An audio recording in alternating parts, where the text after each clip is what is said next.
Hello friends. Indian equity markets finally saw an up move, posting gains for the month of October 2025 as we speak.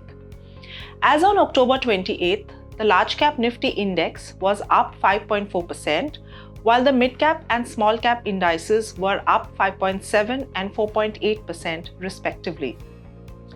If we take a step back, calendar year 2025 has witnessed India underperforming the emerging market counterparts.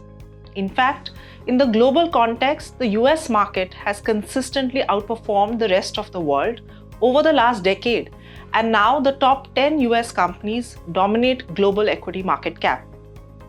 However, with the recent relative underperformance of India, in terms of valuations, the Nifty 50 PE premium to the MSCI emerging market is back to average levels. Foreign institutional investors selling in India abated during the month of October. As we speak, FIIs have turned net buyers of Indian equities during the month to the tune of $2.4 billion. However, calendar year to date, FIIs are still net sellers to the tune of almost $15 billion. The FII selling has been offset by strong domestic flows of $71 billion calendar year to date, with SIP flows continuing its structural uptrend. The policy environment, both fiscal and monetary, remains supportive of growth. All in all, there has been a stimulus of almost 1.6% of GDP or $60 billion by the government in FY26 and 7. This includes the income tax relief, GST rationalization, and the cash transfer to women by multiple state governments, which is ongoing. The GST rate rationalization became effective from 22nd September 2025, and this has infused optimism, especially for the consumer discretionary segments such as auto, footwear, apparel, retail, etc. Overall, with lesser tax incidence, there is likely to be demand buoyancy for the consumer sector. The recent data suggests that the GST rate cuts have in fact begun to show in terms of improved consumption patterns, especially during the festive season.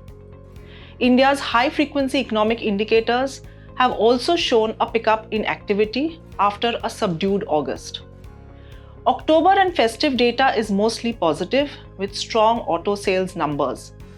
Rural economy indicators have also stayed positive, and credit growth is finally showing signs of gradual improvement, especially in retail credit. Now, all eyes are on the Q2 FY26 earnings season, which is currently underway. While the expectations were muted at a consensus level, the results season is turning out to be better than expected. 19 Nifty companies have reported so far, with a 10% YOY revenue growth and a 6% YOY net profit growth in the quarter so far. Financials have seen the most notable upside surprises, with operating profit and net profit being ahead of expectations, aided by better net interest margins and stable credit costs. Importantly, management commentary thus far has suggested cautious optimism in terms of sustained consumer recovery, especially beyond the festive season. We do expect that there will be a likely improvement in earnings from here on, with FY27 likely to be better than FY26, and H2 of FY26 being better than H1 of FY26. In FY27, earnings growth is likely to be led by sectors such as auto and banking. The quarterly updates from financials are showing accelerating loan growth trends. Other sectors such as healthcare and capital goods are also expected to see strong earnings in FY27. Friends, from a sectoral perspective, we are positive on discretionary consumption, including auto, banking and financial services, and healthcare. We expect discretionary consumption to show improvement in growth. We are also structurally positive on the BFSI segment, with expectations of earnings growth improving in FY27, with margin pressure bottoming out this quarter or the next, and also seeing stability in terms of credit costs.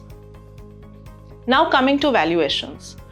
The Nifty today trades at a PE of 20 times on FY27 earnings estimates, and this is consensus earnings. The consensus also forecasts earnings growth at high single digit for FY26 and mid-teens for FY27. Large caps continue to be better placed from a risk-reward perspective. Large caps are now trading close to historic average multiples.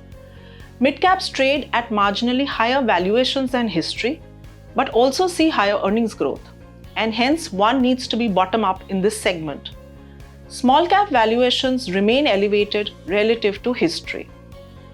We would recommend that investors stay neutral to equities in terms of asset allocation, while using corrections to add to their overall equity allocations.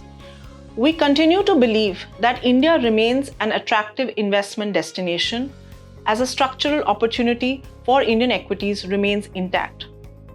While we could still encounter near-term volatility, but India's recent underperformance versus the emerging market pack appears close to reversal levels. As we discussed, H2 earnings should be better than H1, and FY27 is likely to be better than FY26. On the other hand, we need to watch out for any large equity supply, while a potential US-India trade deal could be a key trigger for our markets. With that, friends, stay safe, stay invested. Thank you very much. Mutual fund investments are subject to market risks. Read all scheme-related documents carefully.